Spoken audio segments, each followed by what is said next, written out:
Hopefully I won't give Tony indigestion. And Tony's going to, we have 2 talks left with further discussion. And Tony's going to talk about all the other targets. Natasha will talk about ALK later, but Tony's going to talk about BRAF and RAT and MET and NTRK, whatever sort of crosses her mind. Or your mind. Or anybody's mind, right? Or never mind, okay. Or never mind, yeah. Should be after that. Keep going. Isn't it? Yep. Yeah. Okay, this is my new home, so I thought I'd show you a picture.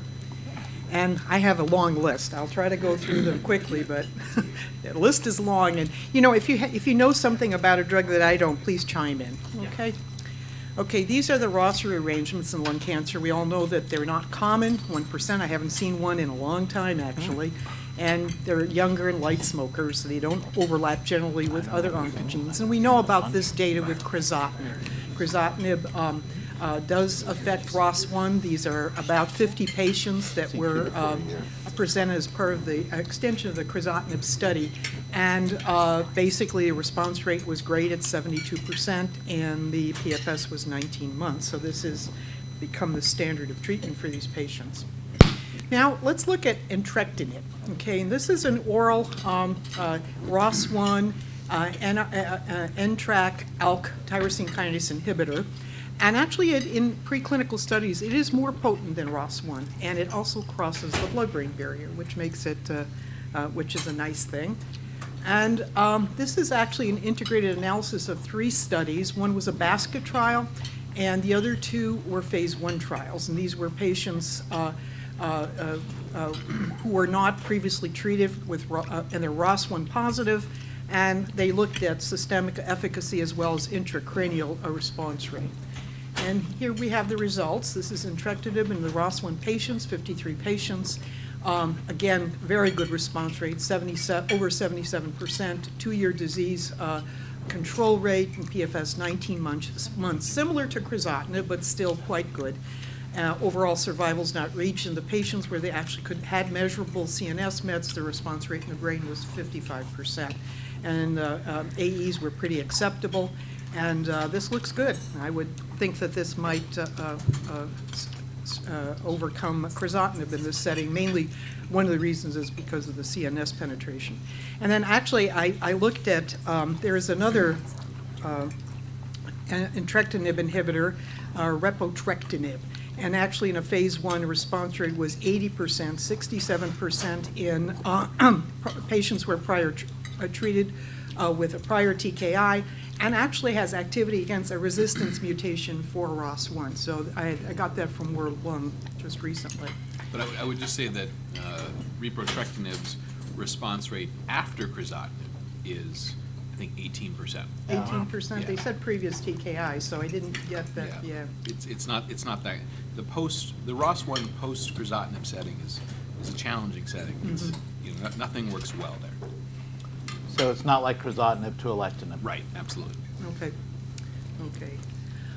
In terms of the NTRK inhibitors, this is not a real common gene arrangement in lung cancer. I found anywhere from 0.1 to 2.4%. Former or current smokers you can see them in this category, and they're mutually exclusive, but they're just not very common. So there are 2 trials here. This is a phase 1 basket trial, and there were 3 patients who it was an ALK ROS1 and NTRK. And the NTRK positive patients, only one was a lung cancer patient and had a response. And this is another NTRK inhibitor called larotrectinib, and that is more selective. This is another basket trial, and there were 4 patients with non-small cell lung cancer, and they had 3 responses in those patients, and all the other patients had fairly long-lasting responses. So I don't know if anyone's used that drug. I have not. Okay, let's go on to BRAF. And as you all know, BRAF is part of the RAF family. It's downstream of KRAS. The mutations were originally described in melanoma, but they occur in other cancers, particularly lung cancer. Lung adenocarcinomas, you see them about 1 to 5% of the time, and about half of them have the V600E mutation. And so there are patient characteristics for whether they have this mutation or not are a little different. Smokers more often non-V600E. And it makes sense when you look at this schema to try to inhibit both BRAF and MEK. And the dual inhibition has worked in melanoma. And in lung cancer, these are the trial results from the second-line trials. You have the dabrafenib monotherapy and then the combination. And you can see that for the combination, these are separate trials, just compared side to side. The results appear a little bit better, not so much here, but overall the response rate is better. The safety profile is manageable and is what we see in melanoma. And you can see the side effects here, mostly a lot of skin side effects and GI, and less skin cancers with the combination. They can get squamous cell cancer of the skin. And that may be from less effect with the MEK inhibitor on wild-type BRAF. And this is the waterfall plot for the combination. So it makes sense to bring this into first line, and it was. And these are patients who are treatment naive.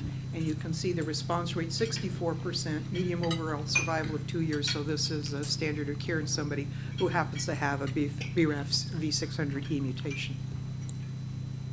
Okay, RET fusion. So this is an intact tyrosine kinase. It doesn't have a ligand, but has a gene partner.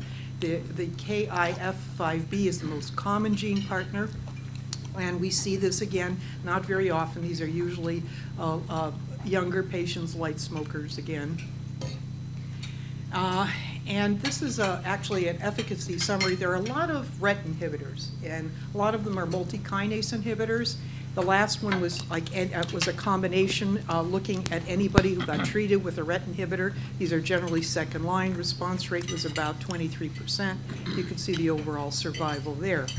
But there are some new RET inhibitors. Now, before I get to those, I will show that there has been some suggestion that the gene partner may have something to do with the efficacy, but the numbers are pretty small. But you can see that, with the CCDC6 gene partner, they seem to do a little bit better, but again, very small numbers. So as I mentioned before, there are some new ones. This is LOXO-292, and it's a very specific RET inhibitor. This was presented again at World Lung, 38 patients, and the response rate was pretty good. It was 68%, actually very good. And they also had intracranial responses as well. So this is looking good. It was despite the gene partner, so it didn't make any difference, and they all did seem to do well with it. And you can see that the side effects, GI, some dry skin, some headaches, those were some of the side effects. But this drug actually looks pretty good. There are other RET inhibitors. BLU-667, again, is another RET inhibitor. This is a phase 1 study that showed activity. These are some of the side effects. I saw one presentation at World Lung where a patient with EGFR positive disease became resistant, and RET was determined to be the mechanism of resistance, and the patient responded to the BLU-667. RxDX105 is another one, again, another potent RET inhibitor. There are responses in treatment-naive patients from a phase 1b trial. This is about to get published. I know that because I am a co-author on the trial, and it has CNS effects as well. So I can't say any more because it hasn't been published yet, but basically it does, look sort of promising in this situation as well. HER2, member of the ERB receptor family, as we know, and this goes back a long time. I remember having a study that never got off the ground with docetaxel and Herceptin in lung cancer, but for SWOG, but that never went anywhere. One of my many studies that never went anywhere. Anyway, we do see HER2 amplification, overexpression, but the anti-HER2 therapies don't work too well when you just see amplification and overexpression. The insertion mutation at exon 20, though, there we see some benefit. And this is really not associated with protein expression. Again, females, often never smokers. So this is actually a number of trials of HER2 inhibitors. Probably the biggest experience is this retrospective study. These are pretty much all mutated patients, except where you see where it says amplification. And the response rate with the trastuzumab combos and TDM1, about 50% response rate and 13-month overall survival. And here's the single agents. You can see that didn't do as well. Recently, there has been a study, this is a basket trial in HER2 mutant cancers, and there were 18 patients with lung cancer, and the response rate in these patients, most of them had prior treatment, 44% response rate. Toxicities would be what you would expect with TDM1, and there was no association between whether it was IHC positive in response or whether it had amplification. At World Lung, I did find this as well, because we did have this open at Karmanos before I left, and it was also open at MD Anderson. The reason I know that is my patient couldn't wait till it opened and went down to MD Anderson for the drug. So I knew it was open there. So this is another inhibitor. There's about a 50% response rate. The toxicities, the rash is horrible, okay? It is just awful. The only one that's okay with this drug. My I patient think I'm the actually- only one that's okay. From yesterday, yeah. So my I know. patient came from MD Anderson and I- showed me all the pictures on his cell phone with the rash. It was just an awful rash. And most of these patients required 60% dose reduction, okay? And there is an ongoing trial, but it does have activity. Okay, MET. MET is a pretty interesting target, okay? Its ligand is hepatocyte growth factor, and it plays a role, of course, in the oncogenic process. And it can account, MET alterations have been one of the mechanisms for resistance to EGFR TKIs. And there's a whole bunch of molecules. There's multi-kinase ones, there's selective ones, there's antibodies. And, you know, one of the problems early on was with what kind of biomarker? Well, we have that problem with all these drugs, but the challenge was you look at gene amplification, protein overexpression, you know, mutations, what do you do? So if you look at, you know, a lot of non-small cells actually express MET. That is very frequent, but it doesn't necessarily reflect receptor activation, so it might not be the best biomarker. And we can say that because there are a bunch of clinical trials, antibodies, small molecules, that either ended early because of futility or just were negative trials. Now, in terms of MET amplification, de novo amplification occurs in about 1 to 5% of the patients. There's a problem with a consensus on what you decide is positive or negative, or what you decide is low, intermediate, or high.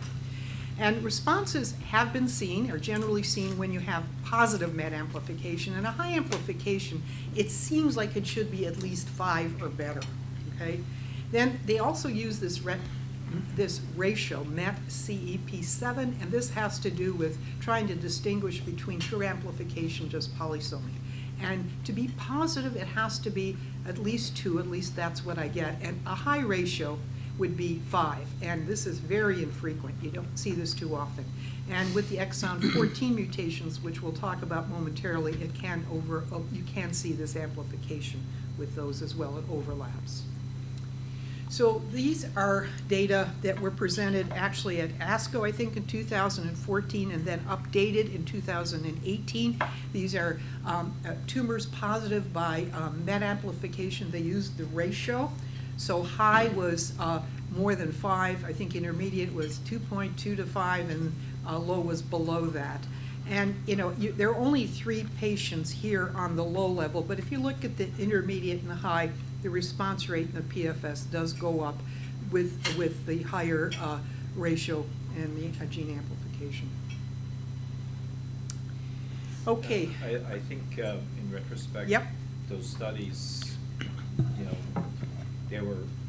the signal might have been coming from the MET exon 14 patients that were also amplified. Mhm. So In other words, the responses were strictly in that group and not. I'm pretty sure they were enriched in the MET exon 14 amplified, MET exon 14 cases that also had amplification. Yeah, they didn't say how many of these actually had the mutation. Do they know? But I think most haven't been tested.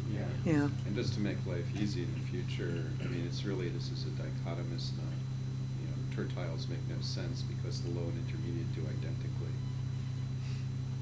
Yeah, You know, pretty if you look good. at the PFS, the PFS. response rate is PFS. actually lower in the intermediate, so it makes sense to group. It is, but there's only 3 patients here, because the response rate, they had one Yeah, but response, you so it's basically just put them 33%, together, yeah. Because there's obviously a big difference between the low intermediate Okay, I'll talk about exon 14 splicing. So what happens is that the introns around exon 14 are normally spliced, and then you get eventual degradation of the MET receptor. And when this is aberrantly done, you don't get degradation of the MET receptor, and you get continued activation. So that's what the problem is. It happens about 3 to 4% of adenocarcinomas, and actually there is a certain percentage of patients with pulmonary sarcomatoid carcinomas, which are generally very, very poor actors. Now, the patients tend to be a little older, and I just had one patient like this, and she was 84, and they tend to see more smokers, okay, in these particular patients. And this is the data with crizotinib in MET exon 14 altered non-small cell lung cancer. You can see that I think, I don't know how many patients were on there, a good number, I think we're over 50 on this. And the response rate was actually about 32%. You can see that there were a number of smokers, and that the median age was 72, so they were older patients, and 9% were sarcomatoid, and the duration response was about 9.1 months. And it didn't really make any difference if they also had amplification. They didn't see any association between having the mutation and being amplified. So KRAS, my favorite topic. KRAS is one of the more common mutations, probably is one of the most common, and of course we know it's frequent in smokers. I think Marty talked about the prognostic and predictive effect of KRAS yesterday. It negatively predicts for response to EGFR TKIs. And actually this is the third year in a row that you've asked me this question, Corey. Do you have anything that directly targets KRAS? And I don't know if I have a couple more drugs that are of interest, but it's a tough thing. I think one of the problems is that they feel that there are high levels of GDP and GTP within the cell, and it makes it difficult to target KRAS directly because it's in that particular family. So that's one of the thoughts, is that you can't there's too much of it in the cell and you can't get to it. And there are a couple of drugs. This is SML873-1. It's a GDP analog, and it targets the guanine nucleotide binding pocket. But it is really very early. I don't know of it going beyond just preclinical models. There's also an allele-sparing inhibitor, ARS-853, that targets GDP in the inactive state and prevents it from becoming activated. So that's the proposed mechanism. Again, very early in development. And the last one I came up with, unless anybody knows of any more, is AZD4785. This is a KRAS antisense oligonucleotide inhibitor, and it is currently in phase 1 trials. So I don't know, anybody have any others? I'll throw out what I know, which is that ARS drug died before clinic. And It did. Yeah, so that one's not going anywhere. Mirati is entering clinic in the next few months. They had a press release recently, and Amgen, I think, is actually been given to a few patients. And these are both G12C inhibitors. So, it makes sense to try to go about things in a different way, and that is trying to attack KRAS from going downstream, and the MEK inhibitors have been a big part of that. This is the selumetinib, which is a MEK inhibitor. This is the original randomized phase 2 trial of docetaxel plus or minus selumetinib, and what happened was it looked good, okay? It looked good, and it looked worth going on, to a phase 3 trial, and there was also a differential in responses in the G12V and the G12C subtypes, so there was a little difference. Well, this is SELECT-1, and it was negative. Big phase 3 trial, 1-to-1 randomization, and PFS was similar in both arms. Here's the hazard ratio, and there was just no difference. And it was associated with more serious side effects, the combination, and they did look by KRAS mutation subtype, and there was no difference. They also did a mouse model to try to coincide with some of these effects. And basically, if you had a KRAS positive, a mutated tumor in a mouse, and they had loss of P53 or LKB1, they actually didn't respond very well to the docetaxel. If you added the selumetinib in, and they were P53, had P53 loss, they actually did better. It actually enhanced the effect. However, it didn't do much for the LKB1 mice that lost LKB1. So these co-mutations or co-abnormalities may mean something. But, one of my younger colleagues said to me just last week, said, KRAS is so complicated, and these mice are not. And it may not tell us the story, and he's probably right. So there are other MEK inhibitors, trametinib. There was a phase 1/1b study combining it with either docetaxel, pemetrexate. It's tolerable, that's all I can say about it. And, there's a randomized phase 2 study, trametinib versus docetaxel, no difference, gemcitabine plus or minus trametinib. And there's binimetinib, phase 1/1b trial combined with carboplatin, pemetrexate. Natasha can probably tell us about this one. And the responses were seen in a dose expansion in genetically defined groups is being planned, and also a cohort combined with pembro. I don't know if you want to add anything, Natasha. No, that's it, right? Yeah, okay. These are the last slides. The role of CDK4/6 inhibitors. They actually are. The activity is required for tumor progression, KRAS adenocarcinoma models, and ablation causes senescence of the KRAS cells, so it was thought to be a good target. And I always have problems pronouncing this. Abemaciclib. Okay, abemaciclib is a selective inhibitor of CDK4/6, and in a phase 1 trial, it actually looked a little bit better in KRAS mutants. Okay, you can see the disease control rate here. So they went to this Juniper trial, which was sort of an odd trial. I thought it was an odd trial. And they randomized patients to receive abemaciclib or erlotinib. Okay, and this was was a poster presentation at ASCO, so you know it wasn't a positive trial. And basically, you can see the response rates, they stink, and the overall survival was the same, really, for both drugs.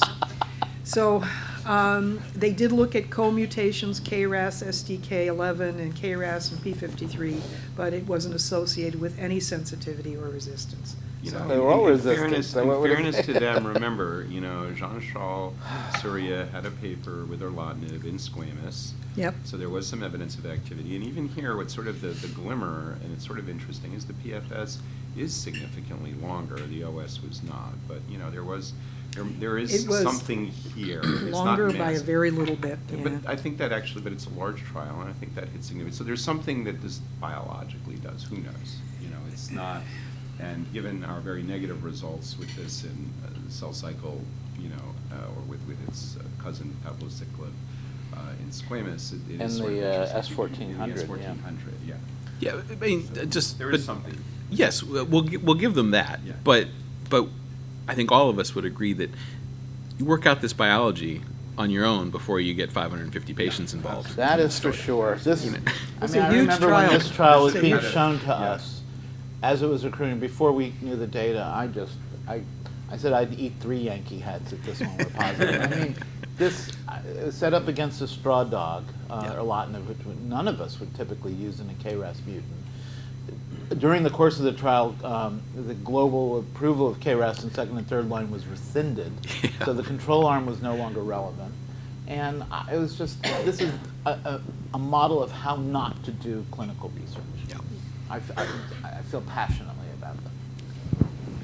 The only other thing I could find was a phase 1 trial, plus PEM or GEM or ramucirumab, Marty's favorite drug, okay? Probably like it more than the abemaciclib. Then you have palbociclib, and this was approved, as we know, for breast cancer in combination with letrozole. It's been part of the MAP match and the lung matrix trial. And it has shown some activity in combination with MEK inhibitors in vitro and in vivo. And so basically, there are a couple of trials that I found combining it with a new MEK inhibitor here and binimetinib, which we heard about before. And that's all I could really find. Very good. A comprehensive journey through a lot of obscure mutations. Come around. Obscure mutations you'll never find unless you do Well, NGS. I think all of us are seeing them. That's the thing. We just don't see them a whole lot. Yeah. So, You know, Oh, Foundation two- One, it doesn't cover track two. And like. there's say some- again, Ann? Sorry, Foundation Medicine doesn't even cover track two. And the concern is that we're not getting all of maybe the track three mutations, right? You think that they may be even high, because they say they're so rare. Yeah. So first, just a broad question. Amongst the, we all already accept that ALK and EGFR are frontline. Which of any of these should be frontline treatments? ROS1 and RET? Any of the others or absolutely. not? Well, yeah, the MET exons get. You think MET is absolutely. good enough to be frontline? I would. Wow. I think the RET with the newer RET inhibitors. With the newer drugs, not with the older ones, Yeah. assuming they get approval. Yeah. Natasha, you look a little skeptical. Oh, no, just in Canada, we're still working on making the case for BRAF, so we kind of, like, anything under 60%, we would have a hard time. Do you treat BRAF frontline with the combo? We'd like to. There's approval for it, there's just not funding. No funding for it. Mm. They can't come south of the border, get the, They could buy on it. the They could buy ACA, it. you know. Just $18,000 a month, no problem. That's right, we could trade Israel. So BRAF, ROS1, RET, MET, MET. skip, Everybody agrees on MET? Hmm? the skip mutation. I don't know about the just high. Medexon 14, I would say, Exon yes, 14, but not yes. the other. Yeah, the Yeah. splice, Yeah. the splice mutation. So for is the what I mean. mutation, not, certainly not for amplification, okay. Mhm. I guess, you know, phase 3 studies will never be done in these. Well, so that's, I like to think about ROS1. You know, we had this, you showed the nice data with, I think it was entrectinib for ROS1 with a higher response rate. So what's the path forward for that when we have, you know, crizotinib? My sense is you kind of have to do a phase 3 trial. You have to do a randomized trial. You'd have to invoke several other galaxies to find enough patients, I would think. But do we really? I mean, you see these waterfall plots for RET and NTRK, and there's a lot of patients. I mean, you got to work hard. It's not going to be easy, but I feel like you probably have to in order to show You that think this we is. could do a global trial comparing crizotinib to entrectinib? I think that's what you got to do. The one thing about it is the brain, you know, the coverage in the brain, I thought was, you know, gives it. Although I thought at the end of the day, it wasn't that much better than But Criz, or? there's the lorlatinib too. So what are you going to compare? Right? But lorlatinib is not approved and not clearly effective in ROS1 post-Criz either. You know, it's got a 25% response rate. Right. So what I mean is, like, are we going to be? Should this be a 3-arm study of all these agents? You know, Right. what I mean is, Yeah. how do you Right. Can we conserve the patients? Can you have two while- phase 3 Mhm. trials, one for lorlatinib and one for Doubt it. entrectinib? Yeah, that's just. I not don't gonna think happen. so. Well, I think we underestimate our capability to do these trials. I honestly do. I think they can be done, and they should be done. Well, that would be, it'd be an international trial. You probably could get enough. I remember, I saw 5 ROS1s and I haven't seen one in like 3 years. So 5 ROS1 since you got to No, Pennsylvania? no, since ROS1 became a target that Oh, we were okay. looking at, okay, that we were looking at, I've seen So- 5. I think the other problem is that you have to go to places where they do next-gen sequencing as a matter of routine, and everybody who walks in through the door. Absolutely. There are very few countries around the world that do it. The French are probably doing it, right? We've seen that data.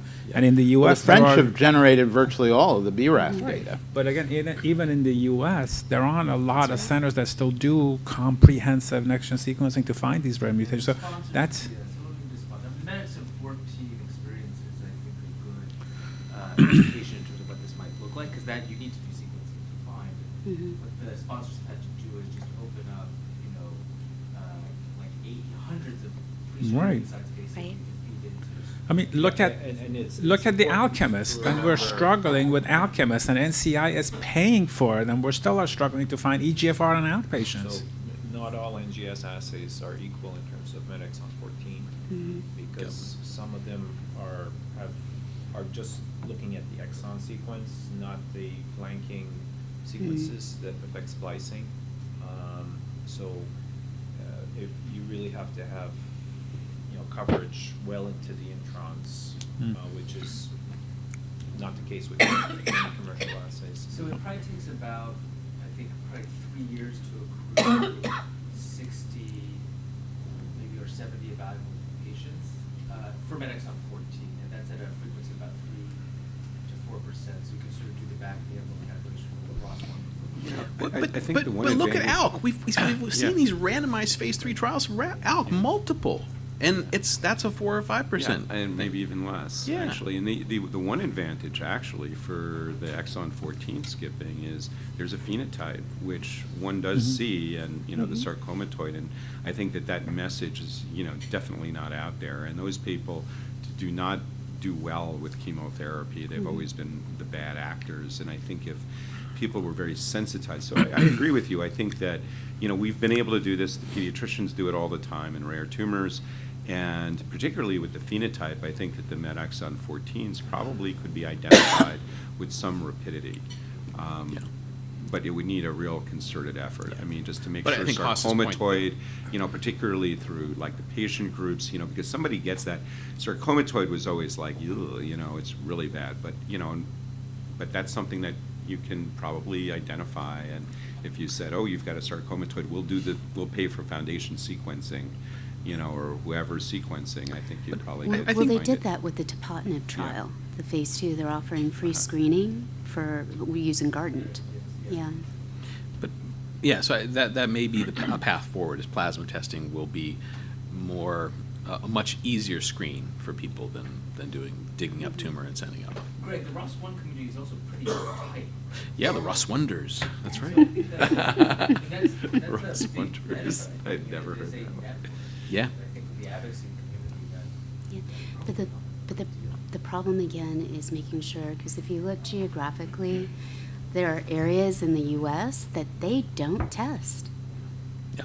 That don't test for ROS1? That don't test for ROS1. They don't test even for sometimes EGFR ALK because they say everybody here is a smoker. Right. So why There's a bother? certain degree of Not red assumed states. nihilism, or, you know, We test in Texas. perpetuated nihilism. Which group was it that you need RNA-seq to detect We're not all, going to be a red all state of for them? much longer.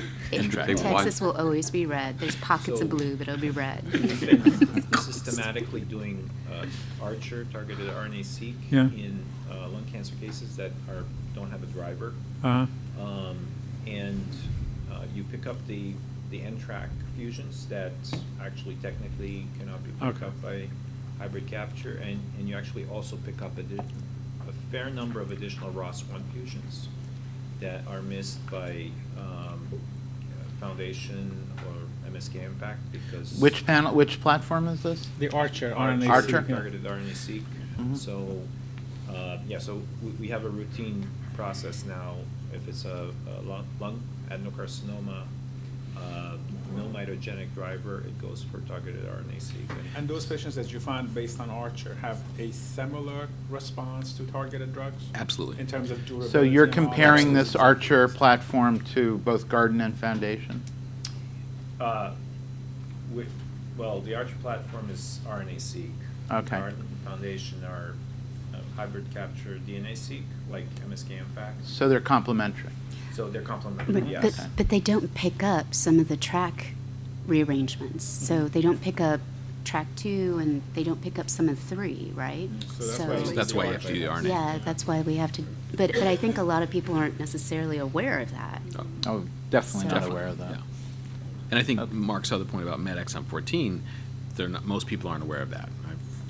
Cornell's assay doesn't detect MET exon 14. Doesn't do MET and they exon don't 14. know that. You know? Yeah.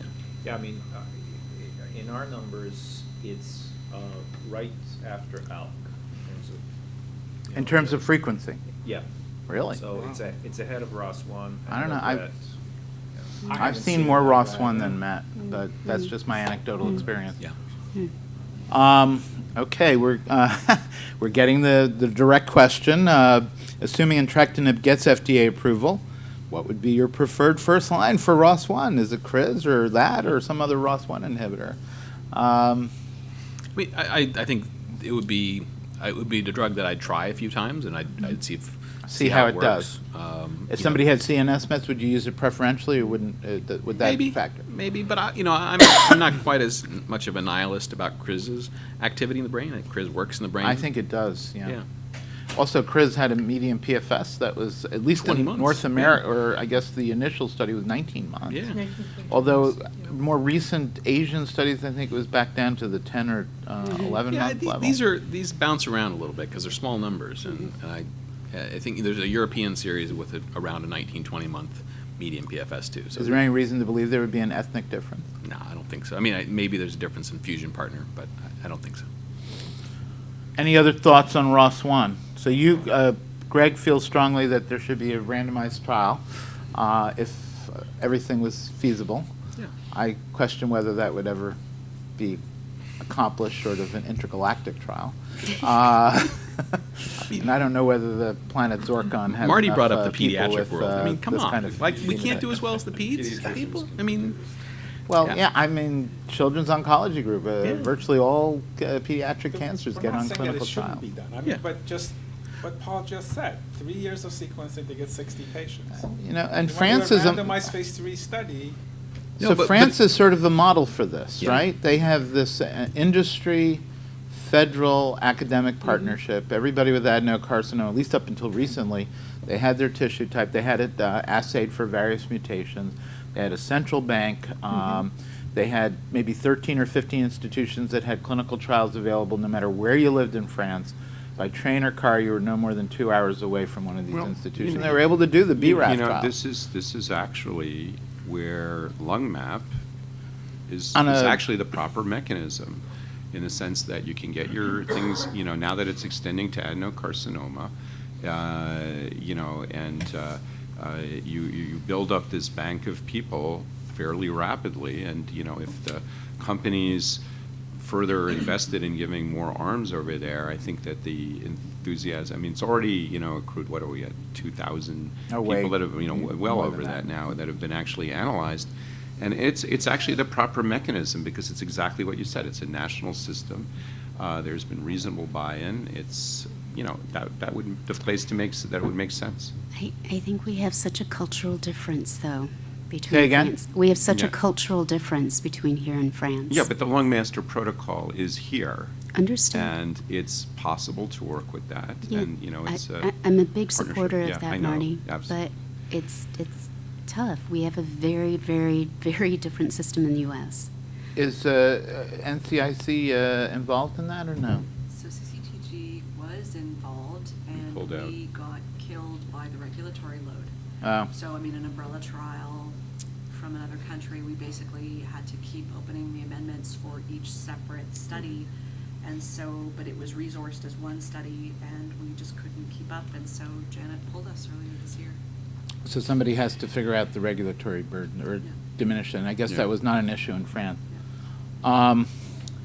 Any other thoughts on KRAS? I think we approached that. This has been so frustrating.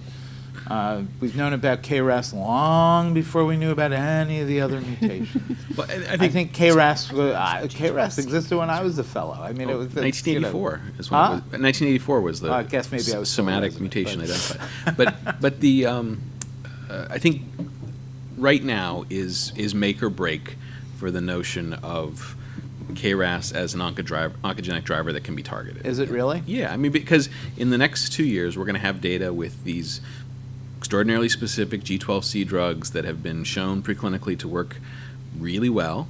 And if they work in patients, it's going to be great. Well, if they it's phenomenal. It's a quarter of our population or more. well, but it's only G12C, so it's Okay, maybe it's it's half. 8% or 10%. But 10% of all KRAS or no? no, 10% of all Of the patients total, because yeah. it's the most common subtype. But so if we can see it work there, it's going to be great. If it doesn't, it's going to, if it's the same story, we're going to have to find a combination partner. It gets a lot more complicated. But this is big for the next couple of years. But KRAS G12C is the one seen in smokers. Yep. So aren't they going to be competing with IO?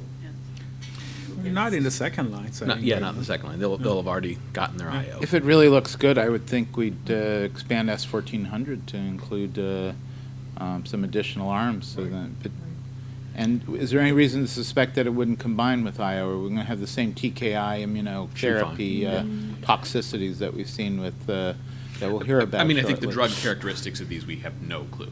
Okay. We have no clue what the off-target effects will be. But I think that point for first line is a really good one. For BRAF, they came back to us and they said, well, show us how these patients do on IO. We just approved all these other drugs for you lung cancer people. And now you've got this combination. Isn't immunotherapy going to work? And it actually does in that subgroup. So if someone's PD-L1 high, why would you necessarily opt for dabrafenib, trametinib first instead of pembro if it's going to work better? So I think that's a very real, not in the U.S. where you guys can do whatever, but in the rest of the world, some thought to sequencing and what works better when and how to select needs to be put into the development. It's exactly the opposite thinking, right? We think targeted therapy is better first, and then if they progress, we put IO second for these patients. But it's just Because, the opposite way of thinking about it. realistically, the IO response rates are not best. Chemo IO perhaps. No, it's about But- a median of 2 months. It's the same. It's actually the same in the single agent trials and the combination trials. It's the same time to response. So, as Natasha's getting up, the one last question, I think you covered this yesterday, the savolitinib, osimertinib trial, and looked pretty active in that. What about in savolitinib alone for MET? I don't know that there's data. Paul, do you Okay. know? No, I don't know that there's, not that I. So there's nothing I specific? couldn't really find. You couldn't find it alone? Yeah, there Okay. was one thing that wasn't mentioned was the data coming out about CDK4 inhibition enhancing immunotherapy response. Hmm. So, yeah, I think. We haven't done all that well with single agent, but So I don't know if that there's would never any change anything, though. interest in that combination. Yeah, I think there's definitely interest, bottom line. But I think it's a crowded market, unfortunately. So Natasha's going to finish up with ALK, and CDK4/6. who knew that, this entity we didn't even know about 10 years ago, and here we are with how many drugs? 5, 6? Yes, very exciting. So I will say that. It's more than 10 years, it's about 13, actually. I will say that I have borrowed heavily from the slides of colleagues, particularly a symposium that was held at World Lung, which was sponsored by Takeda. And so you will see slides from all of these friends and generous colleagues in this talk. And so Corey asked me to talk about these 6 drugs, the big 5 plus ensartinib, which some people would say are part of the big 6. And I think just as you were saying, we've got 6 drugs already in about 7 or 8 years, and the rest of the world is actually not lagging too far behind. So we're, anywhere from 6 to 12 months or less behind the U.S., which is actually huge and a real change for lung cancer, especially with agents with this sort of price tag. So I think in terms of the evidence, there are sort of 4 clear options. First line, also in the NCCN guidelines, and I put the asterisk there for MJ for the preferred regimen. Also in the post-crizotinib setting, 3 agents, ceritinib, alectinib, brigatinib, and lorlatinib approved after second or newer generation ALK inhibitors or third line post-crizotinib. So basically they're saying at the level of the FDA, based on the recent approval a few weeks ago, that you have to have really progressed on one of these 3 drugs before you can access lorlatinib. And then ensartinib and entrectinib both have trials. I suspect entrectinib will be differentiating itself more into the ROS1 or TRAC inhibitor drug and less so in ALK, but we'll see. And so how do you choose? It's very similar to EGFR, and how do you choose amongst your drugs? Do you choose based on the resistance patterns in vitro that we've all seen, and in clinic? I think now it's starting to translate to clinic with things like Guardant assays, being able to identify these, and you can select your drugs. Efficacy data, CNS penetration, I think we're already making decisions based on that. And then, of course, tolerability. And I think even in the U.S., cost, of course, would be a great way. If you were the last ALK inhibitor on the market and you dropped to 0, I think everybody would use you, but that's never very popular, so I'll just keep that to myself. So the toxicities are all a little bit different. Some we have more dose finding to do, for example, with ceritinib. Others, I find with my alectinib-treated patients, the first few months they have the toxicities and then they seem to improve, sometimes even without dose reduction. Brigatinib, again, there's sort of that getting used to period, and then they seem to do reasonably well, and they're all a little bit different, but my patients all, especially if they're benefiting, all seem to do reasonably. Lorlatinib, again, different side effects, as you all know, in particular sort of cognitive changes and different management for blood-based abnormalities.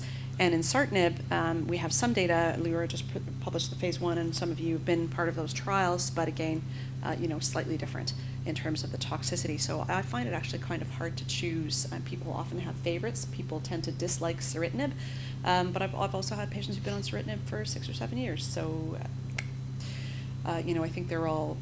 It's hard for me to choose one over the other. So obviously, you know, there are patient reasons for resistance, there are pharmacologic reasons for resistance, CNS penetration reasons, and then target reasons, or changing of, or evolution of the target, or evolution of the population that we're trying to treat, and these can all lead to resistance. You guys know these data well.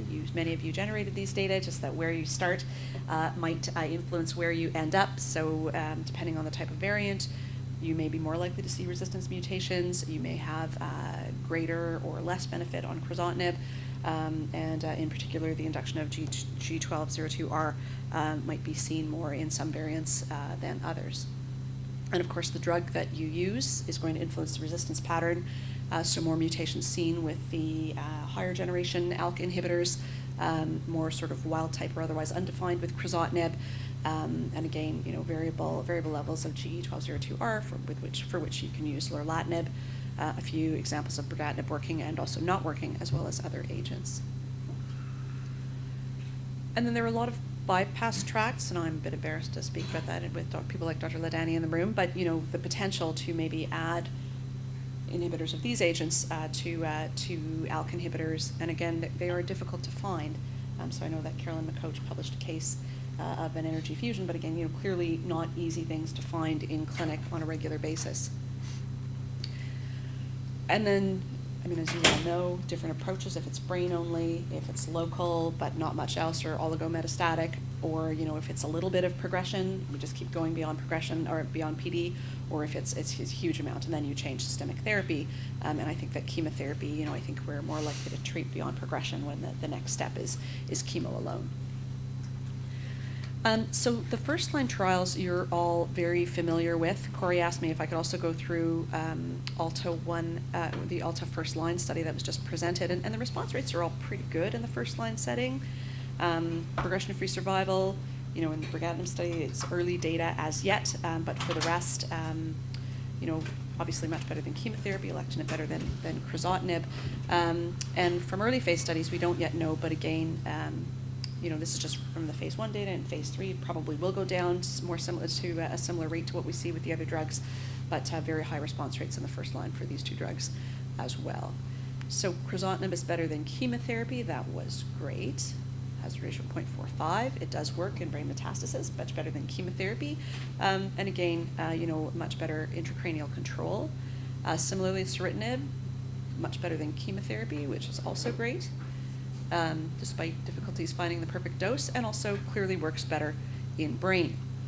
Alectinib, much better than crizotinib, and I think this was actually a transformational trial, and people I think have sort of shifted to that as their new first line. And really a huge driver of the benefit here is the intracranial activity, as you can see on the left. So the brigatinib study that was presented by Ross in September, the follow-up is fairly early. It's about 10 to 11 months in both arms. And patients were treated, they were treatment naive. They either got the 90 milligrams per week going up to 180 milligrams daily, or standard crizotinib. And they could cross over to brigatinib from the crizotinib arm. And I don't recall the details about crossover. So again, very nice PFS curves, despite the early follow-up, with a hazard ratio of 0.45, so you know, not too far off, or very similar to what we saw in the ALEX trial, but again, very early. Response rates very similar. I always get confused when they put multiple response rates up, but response rates very similar, 71 or 60%. But again, you know, a huge driver of benefit here intracranially, the hazard ratio. That is quite low. It's on one of the, well, a likelihood of response in brain that's, you know, 10 to 13-fold with brigatinib compared to crizotinib. So again, a very active drug in brain. Hazard ratio of 0.27 for the ALEX trial. I think it was less than 0.2, but you know, I think very similar with both of these drugs, and durable responses in brain. Can we compare the two drugs in terms of toxicity? Again, you know, I don't know. It's different toxicity profiles, similar tolerability in terms of brigatinib and crizotinib, not a huge risk of pneumonitis, which I think everyone was afraid of based on the earlier phase data. Is alectinib better tolerated than crizotinib? I think there's a sense that it is, but again, you know, I think it's difficult. My patients, you know, they'll get side effects. They just have different side effects on every drug. So I think, again, a bit of a challenge to differentiate. I just put up that survival data from the Profile 1014 study. I thought, clearly a trend, and again, perhaps driven by post-progression treatment with this idea that continuing TKI to TKI is better than TKI to chemo, and how this poses a real challenge in this population based on how first line is moving. So all of these drugs work really, really well. Post-crizotinib, great response rates. These are cross-trial comparisons, so you can't really compare these, but great PFS, I think, for all of these agents. And lorlatinib approved based on an almost 50% response rate and very good activity in brain. Again, all of these drugs work very, very, very well in brain, and the higher generation or newer agents perhaps work better, hard to say, than drugs like ceritinib. And sartanib, small sample size, but again, very nice response rate in brain post-crizotinib. The challenge, of course, is no one's really using crizotinib anymore, so it's about what happens after alectinib. And so from ASCEND-9, a 25% response rate, which is more sobering and I think to be believed. And then you can see something similar with lorlatinib, goes down as you have more TKIs, down to about 40%, and the intracranial response rate actually matches the systemic response rate. I think in earlier reports it was much higher, but I think that's evened out a bit now. And what I found interesting was that, in those who don't have a resistance mutation, perhaps these newer generation drugs work less well. But again, so often we don't have any other choices. And so I think this would be a slide developed by the makers of brigatinib, talking about how, they have activity whether they're mutations or not. But we've also seen that with ceritinib. We've also seen that with lorlatinib, although, I think lorlatinib has quantified it a little bit differently. There's a recent study that I think some of you are co-authors on, looking at 18 patients retrospectively who had alectinib, then got brigatinib, the response rate, less than 20%. So again, the same sort of theme, great post-crizotinib, more concern post a higher generation TKI. And similarly for insertinib, if you've only had crizotinib, very nice response rate, 70%, the same ballpark, 25% after a second generation TKI. So what else is happening? A lot of studies looking at brigatinib, lorlatinib, and insertinib in patients treated with second-gen TKIs. Should we be moving for patients with bypass or identified bypass mechanisms? We're not able to do that in Canada, but can we add TKIs or do we just switch? And I think Tony talked about some of those strategies. Corey's got a question about the Alka-Master protocol. So I put it in there just so I'd know what it is, but it's basically, basket trials based on genotype. So G1202R would go to lorlatinib and so on, as shown here. And then if you don't have a mutation, you'll get randomized to drug X. Or are we missing the point? And similar to trying to target MEK inhibition or something different, should we be looking downstream? And SHP2 was recently identified by Boston Group and others as something that's potentially important, and could we target that as a way to restore sensitivity to ALK inhibitors and combine the two? So I think there's a lot to learn. I think there are a lot of things we don't know. This is a slide from Luis Patares. And it's interesting. I don't think that these top two are really a strategy that will work anymore. I think that if people have access to drugs, they will be going to alectinib or brigatinib first line. And then I think that really limits your options in the second line setting. And who knows, these are all a bit arbitrary based on, guesstimates and median trial estimates. We don't really know which of these lands you up at the end. If you have variant 1 versus variant 3, should that change what you do or not? I kind of talked myself down both pathways, so I think the answer is no. I think you're still going to start with one of these two boxes down below. But from there, I guess we can talk about some of the different Very good. questions. Terrific summary.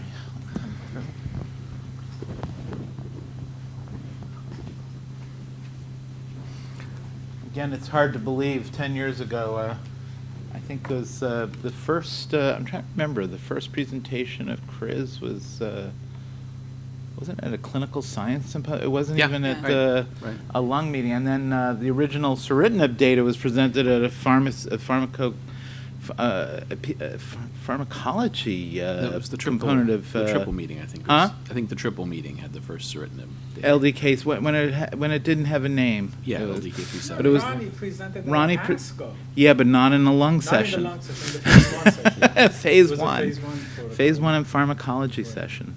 This is all in the last decade. Now we have, you could have 500 slides in the slide set.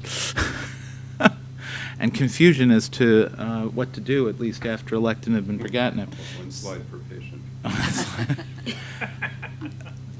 Maybe Northeast Philadelphia just doesn't have these we're seeing plenty of them. Look at all these randomized in trials we've seen. Huh? There must be lots of patients. We've got all There's these plenty of randomized patients trials. of Driving me this. crazy with this ALK stuff. You won't, but you. Oh. I think you guys just were got to a lead send him accruer. some outpatients so he'll be happy. Northeast Philly, we have plenty, but Fox Chase was a lead accruer I on the know, ceritinib I keep trial. telling him I'm that. not arguing. Ronnie about was Fox able Chase. to, I'm arguing when I was at more realistic parts of the model. Well, let's get through this because several of you have flights. Population. So, Marty, since you're so, let's face it, opinionated, what are the prospects of the master trial for ALK? So, it asks a valuable question, but I would look at this not from the standpoint of, is this good science, which it is, but is this something that we can achieve? In most certain places, we always ask the question, is the trial realistic? So we did see randomized phase 3 studies, and they had about 200 or so, 250 patients on those randomized phase 3 studies. This one calls for, if we go back to that slide, One more, 2 more, sorry. There you go. target N of 660.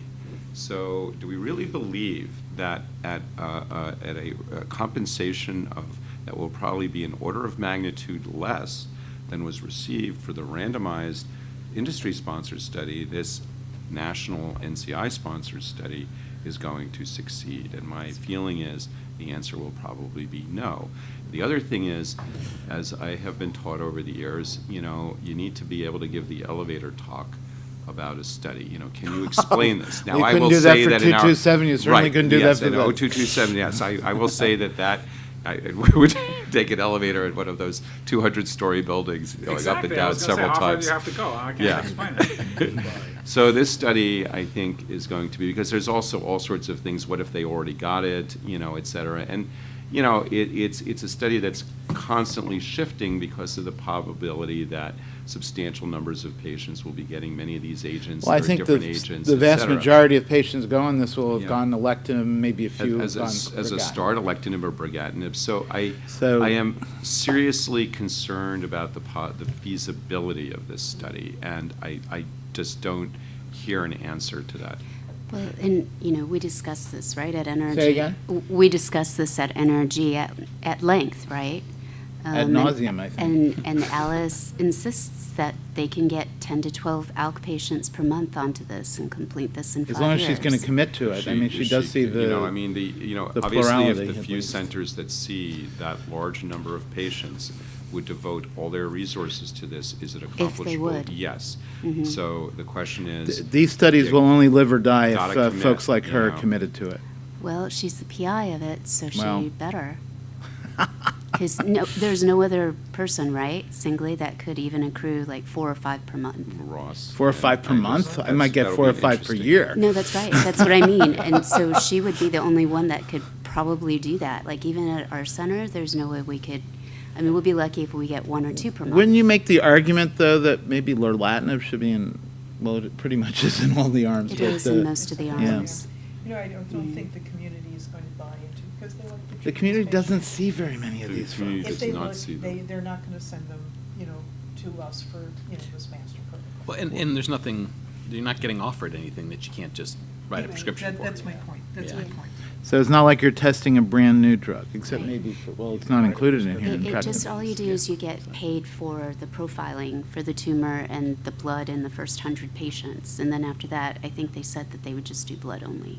Practically, So- competitive or lack of expanded access. I've tried to do this as much as possible.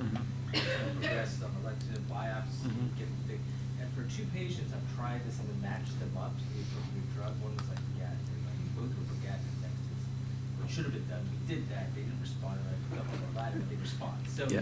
there is. So it's lorlatinib worked better than Brig in Yeah, this and setting. so there is some kind of, because there's a lot of overlap, as we saw, right? And also, you know, we have a limited number of drugs. We're gonna cycle through all of them to some extent in a practical. Well, there comes a point where we should stop cycling through them. If they're not, patients aren't responding, the final common pathway of all these folks is Right, chemo. But what I'm saying is that setting up a trial like this is not a guarantee that this is gonna answer. the question. Understood. It would have been a much better idea to have done a extremely well-compensated registry trial. So you would have basically said, okay, we rebiopsy them because that's what we do, or get some other stuff, and we tried this, and you get funding for basically providing a minimal data set for those patients, which would be that they went on the drug on this date, they came off on this date, and this was our assessment of the radiographic response, and you know, and such. And I think that would have gone well to answer the question. I think the other challenge with this is, let's say it accrues completely. What do we learn? That lorlatinib is better than everything else. Yeah. Well, but, and That's when gonna- the that's Crown gonna be- study's positive, then, Yeah. you know, Well, the then it's all goal irrelevant. of this was to hopefully demonstrate feasibility initially and then get additional other companies with pipeline ALK inhibitors to join in, and that would be ultimately the goal of this. And so there is an adaptive design to this, but the issue is if we don't demonstrate feasibility, because we don't accrue, it's basically the most expensive NCI trial that's ever Yeah, been and so- done that's going to fail. And the other thing is, what is our history in NCI of success with ALK trials? So we had one in stage 3, it failed. 1306, Well- yeah. It failed. We have one right now in stages 1 and 2 as an adjuvant, and it's failing. So my feeling is, you know, I guess But we this are is where playing we see the baseball, and this will be patients, strike though. 3, and we'll be out. Yeah. Although I don't know about that. It would answer the, should we recycle this crizotinib work after one of these better Yeah. drugs? Like, there are nice little Again, pockets of we could important have, we data. could have done this with a good Yeah, but you registry gotta get study. I those don't know, patients Nasser, is what the do you? problem. Oh, I Yeah, agree, you're right. Marty, I agree completely with you. And, you know, the academic side of me loves this, but. The practical side of I you just- says this is not going it's- anywhere. You know, it's cost benefit, it's too much, it's too long, the science will move beyond this, there will be another drug in the Right. next year. Oh, I don't know Where do you- about that. Do you really think there's going to be another ALK inhibitor that's going to do better than or a alectinib or brigatinib? combination, Mhm. 2 ALK inhibitor, or an ALK plus something else. Right. Is brigatinib going to be added to this or no? No, not yet. No? I mean, no, Is what going to be? Brigatinib. they declined. I thought they're allowed to have prior Brig, no? Right now, he's asking, is this Brig going to be an arm? And they, Apparently not. They I guess declined. Takeda didn't buy in, huh? I mean, something like this, if you were Company to want to declined to achieve be it in a on this. reasonable amount of time, should be almost like a global effort. Get it done in a year. That's If- why registry. Yeah, just a big global effort. Well, I wonder if the control arm for all of these shouldn't be a chemo regimen with agree the Carbopem. sequencing. I agree with you. I think We can that's argue over the third drug. Well, think- carbopem, at least a carbopem backbone. the efficacy of most ALK inhibitors after another ALK inhibitor is low. Even lorlatinib, the best consequence is like 40-50%. And And it's got a lot of toxicity. yeah, so I mean, that I come at this from the bias of seeing patients who've gone through a few different ALK inhibitors before lorlatinib, and I just wonder to myself, what are these people thinking? Chemo is right here, ready to go, and you know that's got a much better response. There's this mindset that once you've given chemo, you've accepted defeat. Right.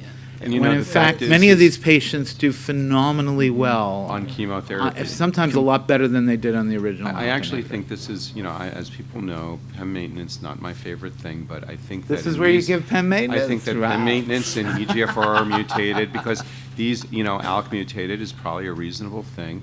And furthermore, there's nothing that says that you couldn't potentially cycle back. You know, you could come up with good rationale to give chemotherapy, eradicate your resistant clone, and then go So back that to the actually drug is you one of my had. questions. How And we much don't data know. do we have in that? You Probably guys none. I don't know. Does doing any- anything along any of those the lines of aficionados? reintroducing an ALK inhibitor after chemo? I haven't had the opportunity, but I've discussed it with one patient. She's thinking about it. She was going to go to a memorial to see if there's a trial she can get on, but I mean, we've gone through 2 different ALK inhibitors now, so I said, let's try the chemo. She doesn't want to do it, so she's coming to see one of you guys for discussion. We do it in EGFR. Yeah. Sometimes you do. Yeah, I've done Got a it. response? Yeah. Why Yeah, not? I've done it. If they've been I've off done the that. TKI for a while. Yes, Yeah. exactly. I think that should be Marty, I share your concerns, but if the study does accrue, like S1400, it may be immortal. It may be a study which we continually amend, and then, something new comes along, we'll at least adapt. So at least I'm somewhat It's hopeful. a zombie study. It'll just. Zombie creep study.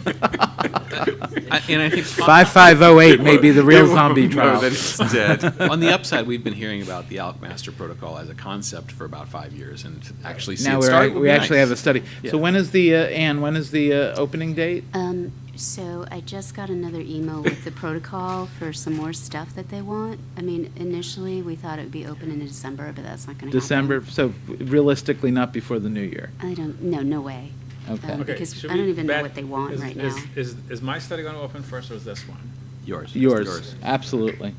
Actually, I have one more question about IOs that we need to address after this. Would everybody consider alectinib followed by lorlatinib, now that it's approved, sort of the standard first to second line sequence, or or brigatinib potentially followed by lorlatinib? No, But alectinib, alectinib. Who would preferentially use brigatinib? Ross Camage. I'm in sort of the Ross Camage group. I've had a lot of toxicity in alectinib. Granted, it's all anecdotal, but a lot of myalgias, achiness. One of my 50-year-olds says, "I feel like an 80-year-old," and then I keep lowering the dose. Usually, it's dealable with dose reductions. If you get through that first week or two with brigatinib, it's really not very toxic. I like both drugs. Huh? I like both drugs. I think Yeah. they're both great. I've had a couple of alectinib patients that I've switched to brigatinib before the lorlatinib came out that are doing really well. So Because of toxicity. No, because of progression. Oh, they progressed, and they Yeah. actually are responding to And they brigatinib? did. Because the Mhm. paper was what, 18%? Yeah. This was, No, I know, but my N is what, 2? well, you're 2 for 2. That's Just up don't do it the, again, 'cause you've it's just, not gonna you've work. just increased the 18% to 25%. So, The next 3 are responding. Next 10 or so, right? Can't do it. is there any role for ceritinib or crizotinib, or are they of historic interest? I'm curious how many people in the room noticed that the FDA-approved dose of ceritinib changed? No, I didn't. Like the actual I didn't know. What is it down to? It's down to 450. Yeah, and Really? there's Oh, with for like food. With food. With With food. food, yeah. With food? Yeah, but, Hmm. yeah. It's a little too little too late, I think. But- Or maybe but I- just the right amount too late. And I would say, having done it with a few patients back in the day, it's a dramatic difference. There was so And much, It dramatically improves the tolerability. Yeah, and you can have people on for years. I mean, I in the still rest have a of couple world- patients on ceritinib. Yeah, I do too. In the rest of world, Huh? those studies about feeding, those studies made a huge difference, right? They went from. But they completely weren't unaffordable done to fast affordable enough. for There some. was this, I think, this reticence about really rapidly doing those trials, because it would have potentially saved the profile of the drug. I mean, in all our minds, it's associated with unacceptable GI toxicity, even though, as you point out, you can make it acceptable. But the big problem with ceritinib is that their Do you randomized think, frontline trial was to chemo. Should biopsy, or at least liquid biopsy, be standard of care in ALK positive upon resistance? So, yeah, I didn't show slides, but I mean, you can detect resistance mutations, or I don't know, Paul's smiling, you go ahead. Mark, what's the, You can get G1202. how You good can are we pick at that up. detecting this on the new liquid platforms compared to tissue? Is there good cross-correlation or not? It should be good. It should be It good. should be. It should not be a problem. Are there formal studies comparing the two?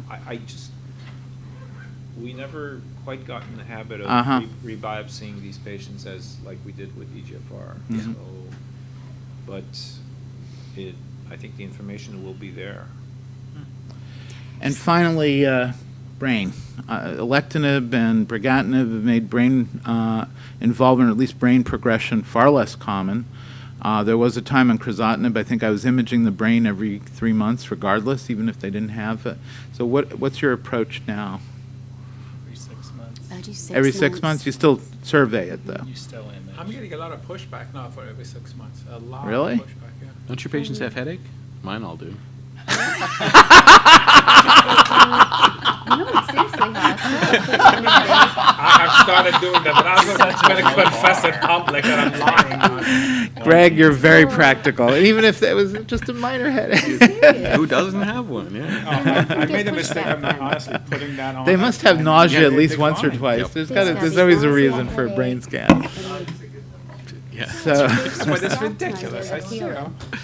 And new fellows come in, you have to tell all of them. Every patient has a headache. So, when you I have mean- an MRI, I mean, leptomeningeal disease is still a big issue. I find that is still a major modus exodus for my patients. Eventually, these drugs don't work there, and certainly chemo doesn't work there. And I don't know of any other cancer that, well, in its natural state, has such a high predisposition for CNS involvement.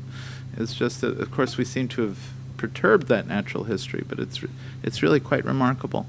So we are actually finishing on my new on time. I think it was originally 2:30. I want to thank everybody. You've been phenomenal. It's the unvarnished perspectives of all of you. It's been great. I want to thank all of you in the back for your patience with us and for witnessing all of this. As Stephanie's pointed out, there'll be a final summary, and I think all the slides will be available too, a PDF version or Slides are PDF for everyone and then a PowerPoint. for us, for those in front. Thank you. Thank you And all. I just, for those of you in the back, please fill out your evaluation forms for this. Tell us what else you want to hear.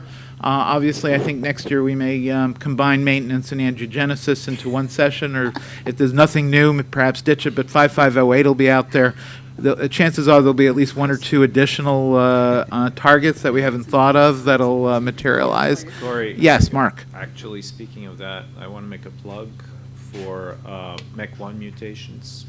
Which one? I'm sorry. MEC1, MAP2K1 mutations. Okay, so there we go. We already have a new That are one. seen in about 1% of cases, but, should be responsive to MEK inhibitors. Okay. I don't think we have a patient who's been treated yet. K57 and Q. So you already have a phase 1/2 for it? We don't have anything. We're working on it. Well, I expect by next year you'll have a So- fully But completed phase. it's one. 1% of We'll patients. have the smooth-in. Huh? I'm hoping by next year we'll have the smooth-in data with Vismodegib from the MATCH For which one? trial. I'm sorry? Smooth-in, Uh-huh. with Vismodegib, because Okay. that's a MATCH trial. so. Okay. Very good. Thank you all.